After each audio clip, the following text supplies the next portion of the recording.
वो जो डिसअपियरेंस होती है हमारे यहाँ, आपको मालूम है ना कि लोग गायब हो जाते हैं बिल्कुल और उनका पता नहीं लगता। और कई बार प्रोटेस्ट होते हैं बलूचिस्तान में, सिंध में, इस्लामाबाद तक आकर वो लोग बैठते हैं मिसिंग पर्संस का इशू। जी हाँ, काकड़ साहब का कहना ये है कि उसमें पाकिस्तान की कोई भी एजेंसी इन्वॉल्व नहीं है। आखिरकार पाकिस्तान जो है वो मान गया है कि पाकिस्तान के अंदर इंडिया की जो डीप स्टेट है वो बहुत सारे पाकिस्तानियों को मार रही है। ये चीज जो है यकीनन कोई और कर रहा है। कौन कर रहा है भला? रा, हो सकता है रा कर रही हो, लेकिन खैर रा कैसे करेगी? इसलिए कि रा करने के लिए तो जी आपको पता है कि जी हमारे यहाँ तो कई लोगों के ऊपर इल्जाम भी लग चुके हैं कि जी ये रॉ के एजेंट है और ये रॉ के एजेंट है। ये बेसिकली एक स्टोरी आई है द इंटरसेप्ट की, पढ़ने वाली स्टोरी है कि इसमें ये कहते हैं कि जो इंडिया की जो डीप स्टेट है, जो उनकी इंटेलिजेंस के लोग हैं, वो पाकिस्तान के अंदर बहुत सारे जो कश्मीरी एक्टिविस्ट माजी में रहे हैं उनको मार रहे हैं। पाकिस्तान अगर ब्रिक्स में चला गया करेगा क्या? बात करें चैनल बंद कर देते, बात करें तो मेरा मकसद है घरों से उठा के लेके जाते, तो लेटर लिख दो आइए, मैं उनसे पूछूं, बल्कि मैं तो ये करूंगा ये काम यहाँ आइए, मैं यार क्यों जुल्म कर रहे हो उस मुल्क में? चाहिए उनको पैसे, और $200 बिलियन उनका दुबई में पड़ा है, उसका कुछ करो यार तुम। मैं जो क्वेश्चन भी पूछना चाहता हूँ कि रॉ वो कहते हैं जी हमारे रिलीजियस इंस्टीट्यूशंस में घुसी हुई है, हमारी जो है वो आर्म्ड इंसर्जेंसी में है, कश्मीर के अंदर वो इन्वॉल्व है, हमारे जो सिख एक्टिविस्ट हैं पाकिस्तान में उनके पीछे है। तो भाई हमारी सरकार क्या कर रही है? हमारी सरकार सिर्फ इस चीज़ में मसरूफ है कि हम सिर्फ बातें करेंगे। हेलो फ्रेंड्स, जय हिंद। आप सभी का स्वागत है हमारे चैनल में। तो दोस्तों, हमारी जो इंडिया की जो रॉ एजेंसी है वो पाकिस्तान में जो भी टेररिस्ट जो छुप के रह रहे हैं, अब उन्हें धीरे धीरे वापस ला रही है और उन्हें खोजने का काम स्टार्ट उन लोगों ने कर दिया है और एक एक करके उन लोग को ठोकने का भी काम स्टार्ट हो चुका है। इस पे पाकिस्तान मीडिया ने क्या रिएक्शन दिया और वो किस तरह से उनके पेट में आग लग रही है, देखते हैं वीडियो में और मैं आपको मिलता हूँ वीडियो के एंड में। मगर हो रहा है बहुत ज्यादा, मिसिंग पर्संस का इशू जो है वो है पाकिस्तान में, हाईलाइट भी किया जा रहा है। लेकिन अगर कोई नहीं मान रहा तो हमारी गवर्नमेंट नहीं मान रही। जी हाँ, अब अनवारुल्लाह काकड़ साहब जो इस वक्त केयर टेकर प्राइम मिनिस्टर है, उन्होंने भी साफ साफ कह दिया कि जी इसमें तो एजेंसीज इन्वॉल्व है ही नहीं हमारी। जबकि मेरे ही शो में जो है एक आध बार आकर कुछ लोग ये बता चुके कि हाँ जी एजेंसीज हैं, ले जाती हैं, छोड़ जाती हैं, फिर कुछ हो तो फिर छोड़ जाती हैं। तो कोई बात नहीं, हम उन शोज में से भी क्लिप्स आपको दिखाने की कोशिश करेंगे और एक दो दिन में हम उसमें से आपको जो है वो जहां जहां पर हमारे लोगों ने, मैं अपने यहाँ के सिटीजन्स की बात कर रही हूँ, उन्होंने इंटरव्यूज में ये बात की है मिसिंग पर्संस की, वो क्लिप हम लगाकर आपको दिखाएंगे और बताएंगे आपको कि लोगों ने ये बात की है तो क्या ये बात सही है या गलत। खैर उसमें थोड़ा सा हमें टाइम लगेगा, लेकिन एक दो दिन लगेंगे, ज्यादा नहीं। मत घबराइए, मत घबराइए, तो आप लोग घबरा जाते हैं फौरन ही। लेकिन मैं आपको यही कह रही हूँ, बस मंडे तक वेट कर लीजिए, मैं वो क्लिप्स निकाल लूंगी। आज ही रात को बैठती हूँ मैं जरा और ढूंढती हूँ कि किसने कहा क्या बोला था। वैसे मुझे याद है कि कुछ लोग माने थे ये बात, और वो थे भी एजेंसीज के लोग, या वो थे भी जिसे कहना चाहिए रिटायर्ड ऑफिसर्स थे आर्मी के, जिन्होंने ये बात मानी थी। तो इसलिए मेरा ख्याल है कि मैं उनके शोज निकाल लूंगी और देख लूंगी, इससे पहले कि मैं भी मिसिंग ना हो जाऊं। खैर हम दूसरे टॉपिक पे चले जाते हैं और हम बात कर लेते हैं ब्रिक्स की।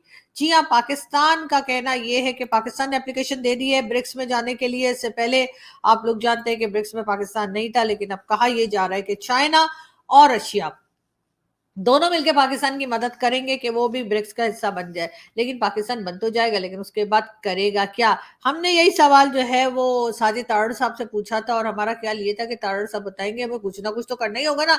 लेकिन सुनते हैं तारड़ साहब क्या बता रहे हैं कि आखिर लेकिन आज मैं ये एक और बात बताना चाहूंगा। तालीम, मैंने आपसे पहले कहा था, तालीम आपका सारी एक नेशन जो है, सारी आपका सारा हर जगह पे दुनिया में जलीलो ख्वार आप हो रहे हैं, हर जगह पे, हर कंट्री में, अपने कंट्री के अंदर भी, सिर्फ तालीम ना होने की वजह से। दूसरी साइड लाहौर से 100 किलोमीटर के फासले पे दुनिया जो है वो क्या कर रही है? तालीम की वजह से उन्होंने दुनिया से इंतकाम लिया है। मैं बहुत खुश हूं उन्होंने दुनिया से इंतकाम लिया। वो कैसे लिया इंतकाम? चंद्रयान पे चले गए वो, बिल्कुल ठीक हो गया।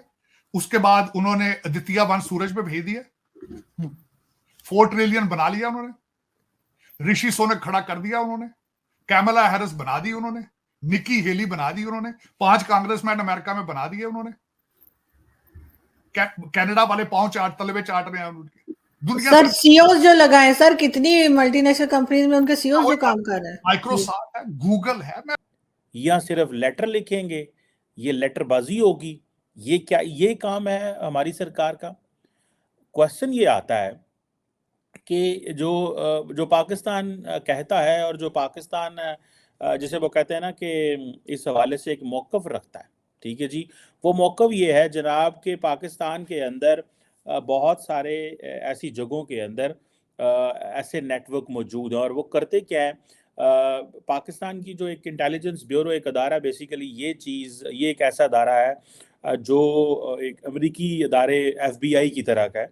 और अब ये पाकिस्तान की इंटेलिजेंस ब्यूरो ये कहती है कि जो इंडियन इंटेलिजेंस के लोग हैं वो UAE में और अफ़गानिस्तान में पाए जाते हैं। सो आप भी पता ये चलता है कि अफ़गानिस्तान के अलावा पाकिस्तान ने एक और मुल्क दरियाफ्त किया है, यूनाइटेड अरब एमिरेट्स, जहाँ पे वो कह रहे हैं कि वो पाकिस्तान के अंदर वहाँ से बैठ के ऑपरेशंस करवाते हैं।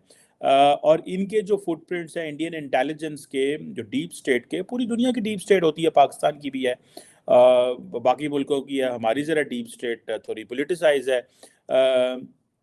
और वो कहते हैं जी कि ये पूरे खिते में बैठ के काम कर रहे हैं और वहाँ से बैठ के जो इन्होंने UAE का भी नाम लिया है। दिस इज़ व्हाट पाकिस्तान की ये सीक्रेट डॉक्यूमेंट्स रिवील कर रहे हैं और इनसाइड पाकिस्तान की ये वो काम कर रहे हैं और वो कह रहे हैं कि जी जो इंडियन इंटेलिजेंस है वो अफ़गानिस्तान का एक शहर है स्पिन बोल्दक, वहाँ पे बैठ के काम कर रहा है और ये जो डॉक्यूमेंट्स हैं इनके ऊपर लिखा हुआ था not to be disclosed communicated to unauthorised person. अब क्वेश्चन ये है कि बहुत देर से पाकिस्तान में एक चीज़ कही जा रही है कि जी पाकिस्तान के अंदर जो सब नेशनलिस्ट ग्रुप्स हैं उनके साथ इंडियन इंटेलिजेंस कोलैबोरेट कर रही है। पाकिस्तान के अंदर एंटी स्टेट एक्टिविस्ट हैं, क्रिमिनल नेटवर्क हैं, फिर मस्जिदों के अंदर, फिर रिलीजियस मसाजिद के अंदर लीडर्स, अहले हदीस जो लोग हैं, इतने बड़े फ्रेमवर्क के अंदर वो ऑपरेट कर रही है। मतलब उनके लिए तो फिर टारगेट ही बहुत ज़्यादा है।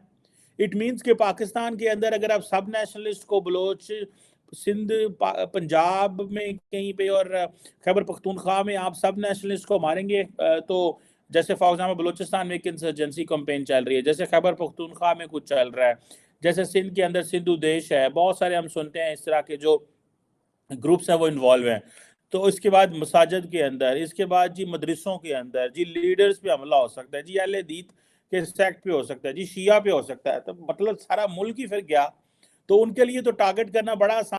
तो दोस्तों वीडियो तो आपने पूरा देख ही लिया है, तो आपको कैसे वीडियो में लगा ही है वो कमेंट बॉक्स में ज़रूर बताइए। और जो इंडिया की जो रॉ एजेंसी है वो पहले तो कुछ दिन तक शांत थी, लेकिन जिस तरह से पाकिस्तान की तरफ से हमले करे जा रहे हैं उनके आतंकवादियों ग्रुप की तरफ से, तो रॉ अब पाकिस्तान में घुस के खुद एक एक करके अब उठा रही है वहाँ के मतलब जो भी आतंकवादी है। और यहाँ तक कि पाकिस्तान पहले नहीं मान रहा था कि वहाँ पर पाकिस्तान के मतलब आतंकवादी रहते हैं, लेकिन कुछ प्रेशर की वजह से, क्योंकि उन लोगों को खाने पीने का पैसा तो है नहीं, तो उन लोग को डोनेशन चाहिए ही होगा, तो आतंकवादी बताना पड़ेगा उन लोग को। इसके और भी दोस्त कारण हैं कि जो रॉ के जो आपके प्रेसिडेंट है उन्होंने बोल दिया कि आतंकवाद और आतंकवादियों का कोई मजहब नहीं होता, ना वो मुस्लिम है ना वो हिंदू है, जो भी आतंकवाद रहेगा वो हमारे लिस्ट में, हिट लिस्ट में रहेगा और हम उसे ठोकेंगे।